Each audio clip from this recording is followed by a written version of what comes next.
Alright folks, and welcome to the channel. In this video, I'm going to do a bit of a mix breakdown song I've just recently mixed. The song's called Disgorging The Wretched by Bloodsoaked. So let's check this out.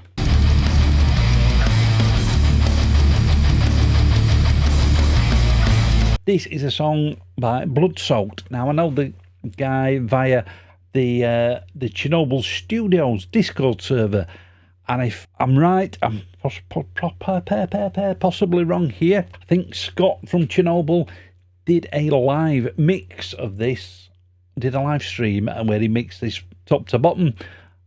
I've not watched that live stream yet. I didn't want to sort of take anybody's influences. I wanted to mix this from scratch myself. Trust me, I'm an engineer.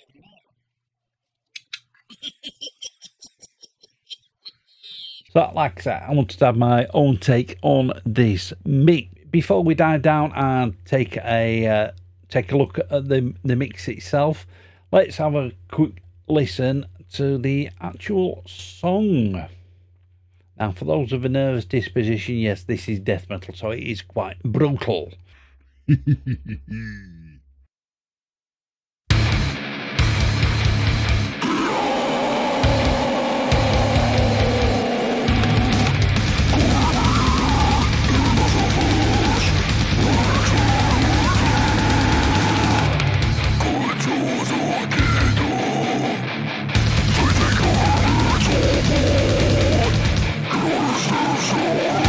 So as you can hear, it is quite a brutal mix. Yeah, there's a lot of drum tracks. I'll go through them in a moment. All we've got is a couple of bass tracks. He did supply just one bass track. I've doubled that. We've just got two rhythm guitar tracks. There's no leads on this. There is quite a few vocals, but there's just one main lead vocal and quite a few backing vocals, which just got a few phrases here and there. There's all my song mixers, the effects I've got going off, and the stem tracks. So first off, let's have a look at the drums. What he did is he supplied the MIDI drums, and I think originally, I'm not sure if it was written with Easy Drummer or Superior, whatever. He just supplied the MIDI. I decided, as always, or 9 times out of 10, I've got Ugritone drums on here, and the kit I was using, I'm sure I made a note of this. Yeah, I was using the speed metal, one of the speed metal kits, and this was the Factroid kit I was using. This is what the drums sound like on their own.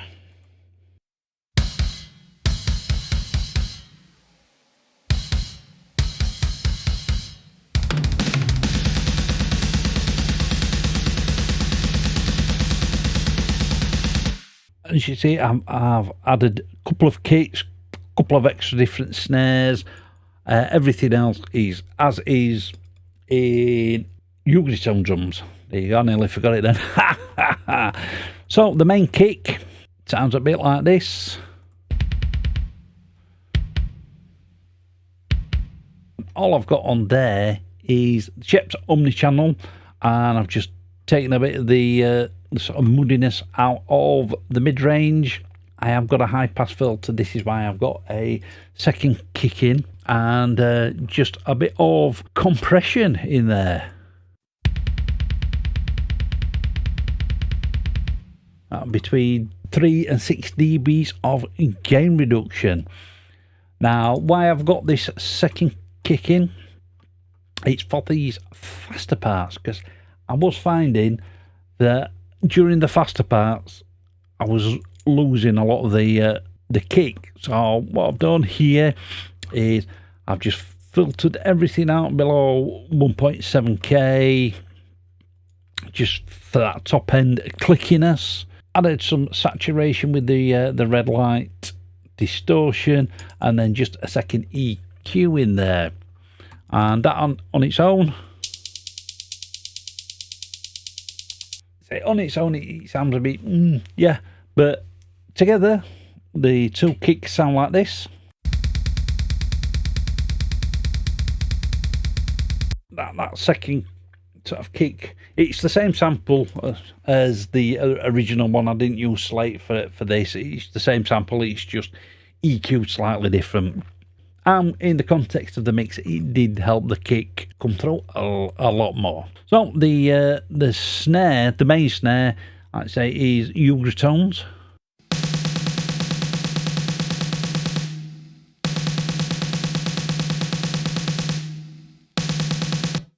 Yeah, that's a faster part. Yeah, it does sound a bit robotic, but say in the context of the mix, the guy, I think he's known as Bloodsoaked on Discord. He had sort of the velocities out on the MIDI itself, so there wasn't really much to do. I did sort of alter them a bit myself as well, so I didn't really need to put any automation, although I could have put a little bit of automation in, but in the context of the mix, it all sounded okay to me. So what I'm using on this main snare is this Saxton strip from Summoners, similar to an SSL. So you've got this input section here, this gain staging, where you've got this extra bit of saturation that you can add here with this fat button. A bit of a high and low cut, which I've put in there, but I've also done it on the EQ as well. And all I've done there is I've just taken a little bit out of that mid-range of that honkiness that you get from snares, and just added a little bit at I think around about 9.5k, and then added some compression in as well.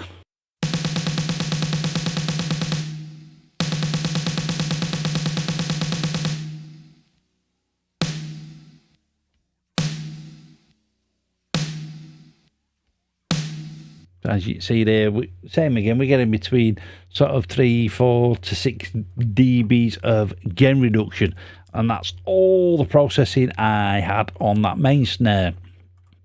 Now this second snare, all I did was just copy that MIDI over and just put slate trigger on.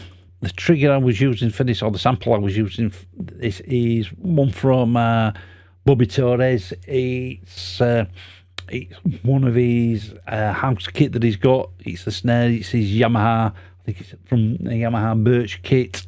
Just replace that. Just add a bit of extra beefiness to this snare, and just using the actual SSL strip on this.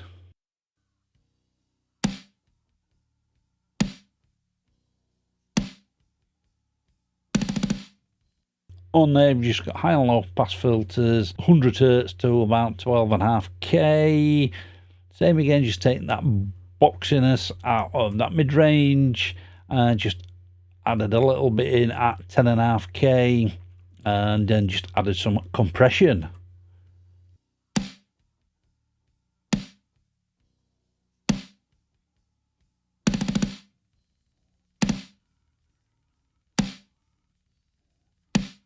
Same again, 3 to 6 dBs of gain reduction. And this third snare, this is just for the bottom snare mic, just for that sizzle. And this is just a U-drum brass shot.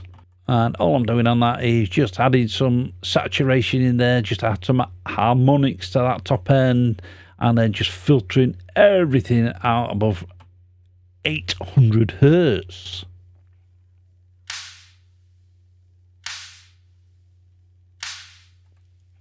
Yeah, that's just for that top end sizzle, and all three together sound like this.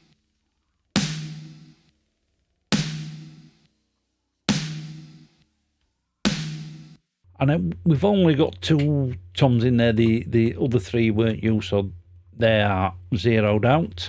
Basically the same processing I've got on both, using the Sheps omnichannel, bit of saturation, high and low pass filters, 100 Hz and about 10k, taking a bit of boxiness out of those and just a bit of compression.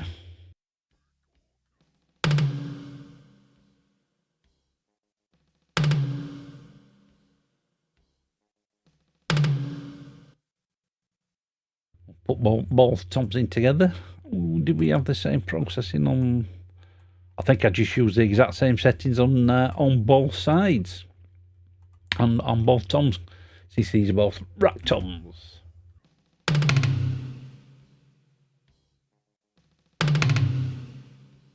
We'll have a look at the overheads next.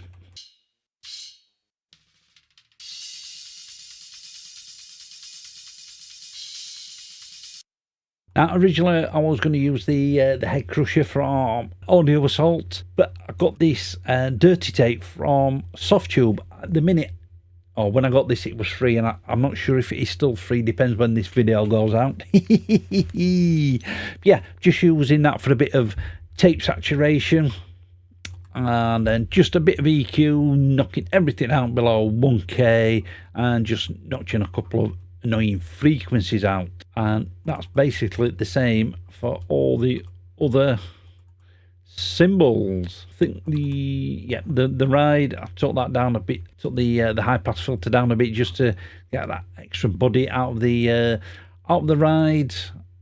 And then same with the hi-hat. The room mics,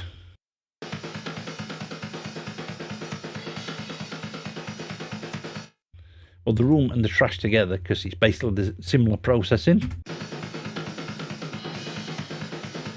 So what I'm doing is, the room I'm using as a normal room mic, the trash mic I'm using, or I'm processing as a more as a far mic, so it would be a room mic a bit higher up in the ceiling, if you will. So processing I've got on there is I've got the dirty tape on, just some EQ, filtering all the low end out, all the really top end, and just notching a couple of frequencies out there. Just a bit of compression. So we're getting about 2 to 3 dBs of gain reduction, and then I'm just adding 20 millisecond delay just to give it that Steve Albini trick. Don't use this on every mix, but I do like it on some mixers. It just sort of makes the room mics out a little bit bigger, if you will. Just gives a bit of extra width to the rooms, to the actual kit itself, to the whole drums. Like I say, it's the same on the trash mic. I'm just using that as sort of the far room mics. The high and low pass filters are a little bit more narrower on there, using the same tool call, and I've just got the exact same delay, just copied everything across. Now on the submix, I'm using the tool call from Summoners. I use this quite a lot, and this gives sort of parallel compression because you've got this wet and dry knob here. And let's have a look how much gain reduction we're getting from that.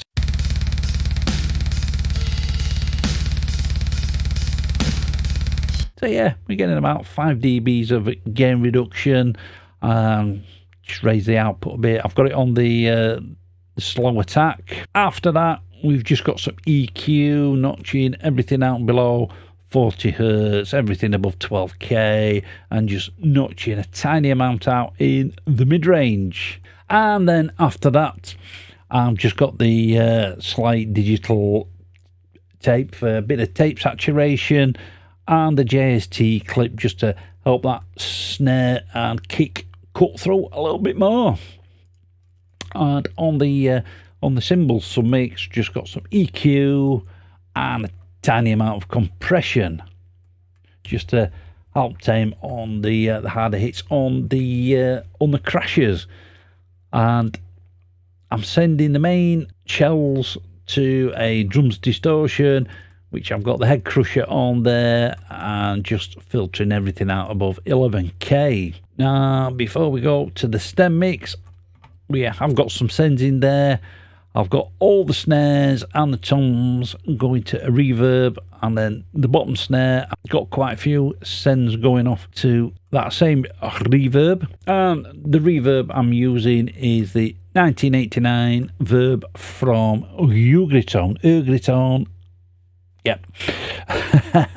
I've just got it on the big lush setting on 1 second, and just got a bit of a high and a low pass filter in there, and then I've just popped another little filter in there as well on some EQ, and then everything is going to a drum stem, which all I've got on there is the Shep 73, which is like an 1173 style EQ, and all I've done there is just got the high pass at 50 hertz, just added a little bit of preamp drive in there, taking a little bit of the mid-range out, boosted the low end just to help the low end of the kick, and just boosted a little bit of the top end. That's everything I did on drums. So let's have a look at the bass.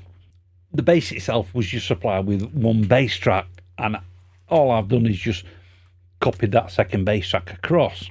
So the original bass track sounded like this. Just a bass DI. So I've added the dark glass from Neural DSP.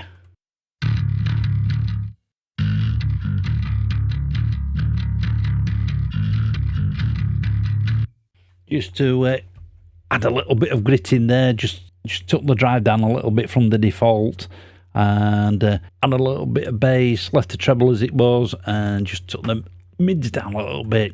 Added some EQ, everything filtered out below 65 hertz and above 4K. Just notched some of that muddiness out of the middle. A little bit of a boost at 1K and a little bit of boost at 95 hertz.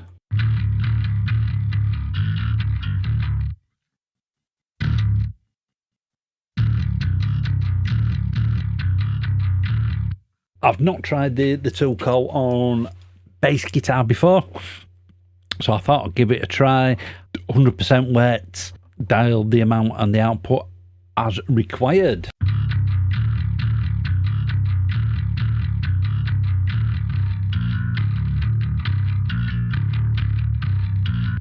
As you can see, we're getting about 5 to 7 dBs of gain reduction, and then after that, just using the loud max limiter just to tame the peaks down a bit.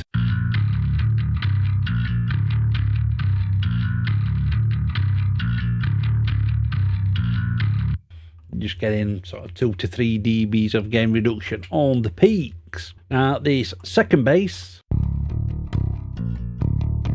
it's the same bass DI. For that, using the TSE bass overdrive, and yeah, this is a nasty gnarly bass tone.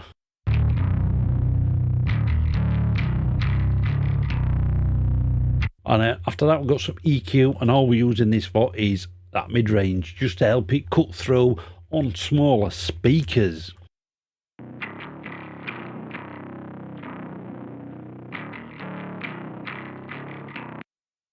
And I'm just using that same compressor.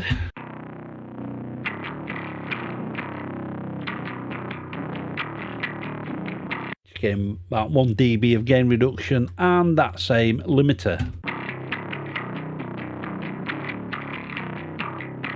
And that's not even really doing much at all. So together, the bass sounds like this.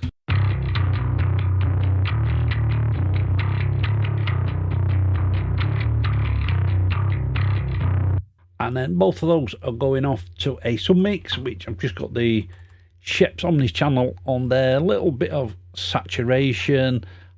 I have put a high and a low pass filter in there as well, and just notched a little bit out, 300 hertz, and just a tiny amount of compression on there.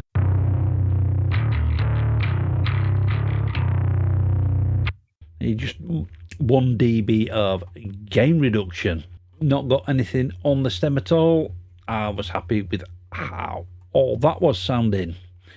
So next, we'll have a look at the guitars. So the guitars that were supplied, same again, they were DI tracks. On those two, I'm using the Ampcraft. On this track, I'm using a couple of IRs from Bobby Torres. So on one side, I'm using the SM81 version 2. On the other side, I'm using an SM57, just to and a little bit of extra width.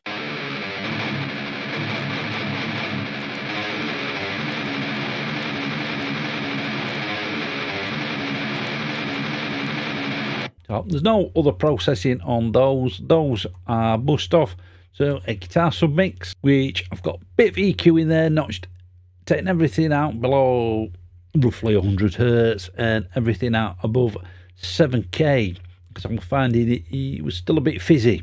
So I've just notched a couple of bits out on the mid-range, around about 370, 400 hertz, a bit out at 1k, and I was finding that 4.5k range was a bit fizzy as well. So yeah, I just notched that out, and then I'm just using the C4 just for that and this neat trick, just to tame those palm mutes down.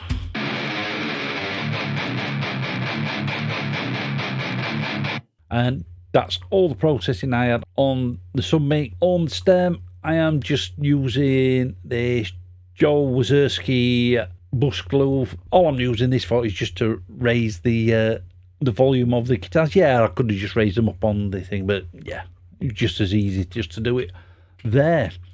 And sometimes it does just add a little bit as well. So that's all the guitars. So let's have a look at the vocals. Let's have a quick listen to the vocals without any processing I've got going off at the minute.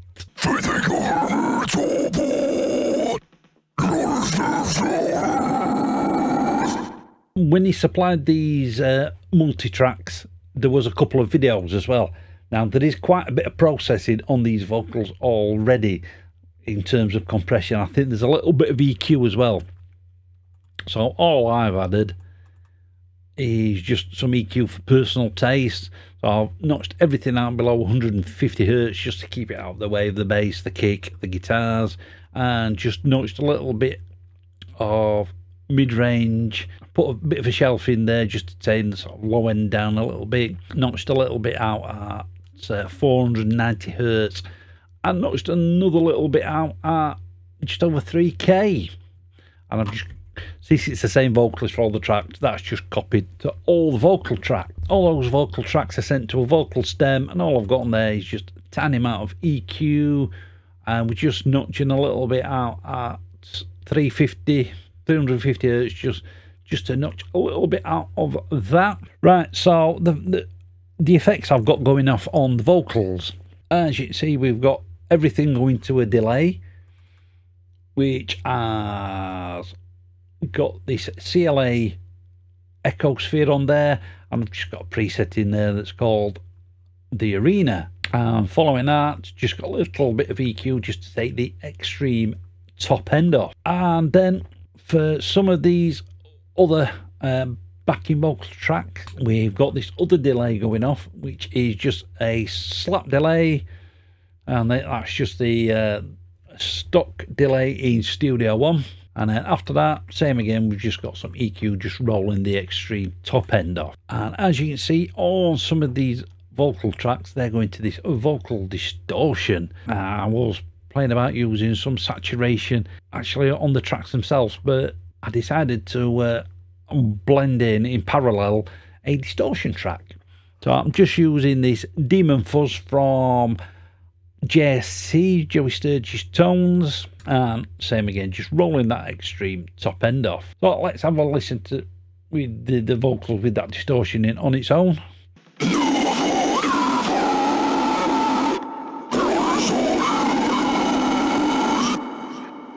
So on its own it does sound a bit much, but in the context of the mix, as it's mixed in parallel, it does sort of bring some extra harmonics into the vocals. On the stem track, yeah, I've just got this Joe Wazerski vocal bus glue.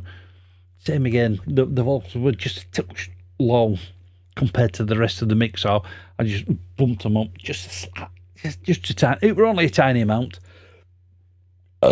Now, before we move on to the what we've got going off on the main fader, let's have a look at the automation. And I think I've only got one bit of automation going off, and it is on the vocals themselves, because a lot of the automation I would have done on the drums was already sorted out in the MIDI itself. So on The vocals, we've got some volume automation with the backing vocals coming just so the vocals sort of stay the same sort of volume level all the way through the mix. Nothing on the panning, but we have got a send now on certain words, certain phrases. I have got that send going through to that slapback, and it's only coming in on certain words. So let's just find one.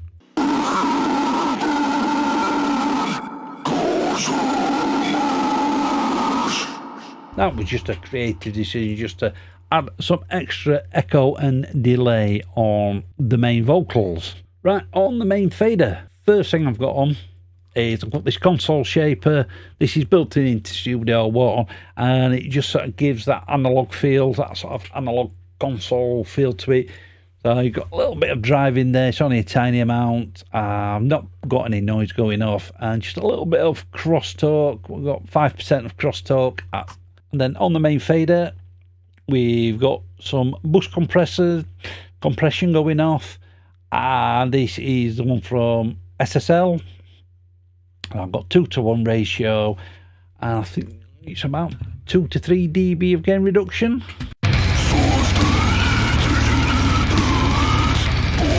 Yeah, about 2 to 3 dB of gain reduction just when his vocals kick in. We get to about 3 dB. Bit of tape saturation.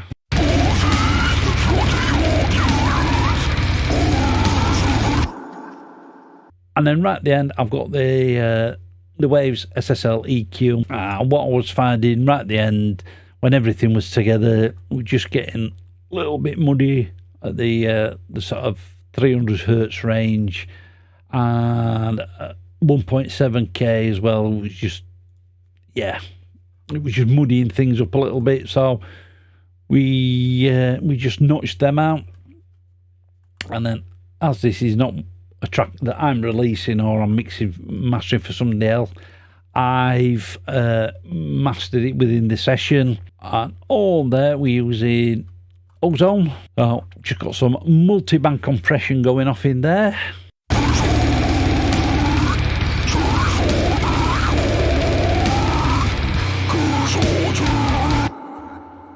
At most we're getting 1 to 2 dB of gain reduction. I'm using the exciter as well. I've got it on the retro setting, 40% mix.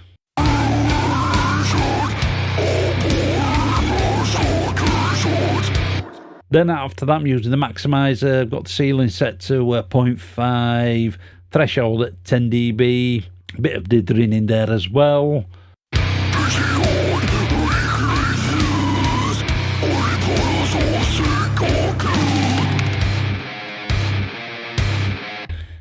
As you see, we're just getting a bit of gain reduction, about 2 dBs of gain reduction when those snares kick in.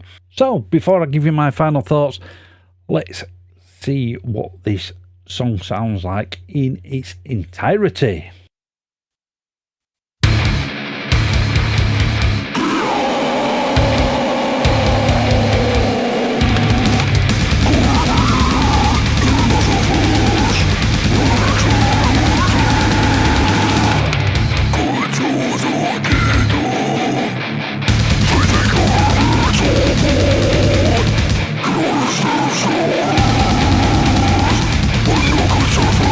All this horror is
So there you go, folks. That's Bloodsoaked Disgorging The Wretched mix breakdown. Let me know what you think. I'm quite happy with that mix. I don't think there'd be much, if anything, I'd change on that mix. Depends if I used a different amps in, for the guitars and the bass, but and depending what drums I used. But for what I've used, nah, I don't think I'd really change anything at all. And yeah, let me know what you guys think down in those comments. And if you're an artist or a band that are looking for somebody to mix your project up, get in touch. There's my email address down in the description. I'll leave it as a pinned comment as well. And yeah, get in touch. We can have a discussion. And very reasonable rates. Trust me, I'm an engineer. But if you want to grab yourself some Evil Wizard merch, there's a link to the merch store down in the description. But that's all for this video. And we'll catch you on the next one. Right, folks, I hope you enjoyed that video. You can follow me on social media, and you can get my music online. And if you want to support the channel, there's Buy Me a Coffee and PayPal links. They're all down in the description. Click up here to subscribe and click the link down there for videos that you may not have seen. Keep it loud and keep it heavy.